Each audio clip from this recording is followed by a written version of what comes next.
madam जितेबाला आपण परिवार कथा कुहा हुए आपण मजिस्ट्रेट को झील थिले संबलपुर मजिस्ट्रेट झील माने गोटे अलग रुबाब थिला ना नॉर्मल बंचुथिले नहीं बहुत माने साहेब को झील आसला बोलिकी कहती तार फायदा भी उठाउली छुआ थिला बेले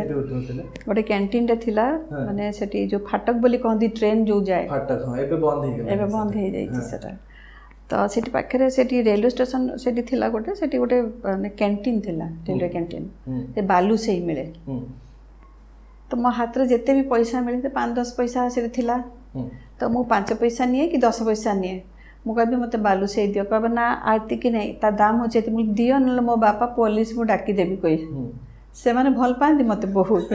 मोटू ए शब्द सुनिबा पई मते मोटू कथा आद्या करंती एवं बालू से मते दियंती ओके सेठी दैतारी दुकान बोली गोटे पान दुकान थिला जीएम कॉलेज सामने रे मो बापा मते सांगरे नै करी जिवे बाबा सूट पिंदे करी से गोटे पान खाइबे गोटे छोटो पान मो पाटे गेंजी देबे ओके माने मीठा पान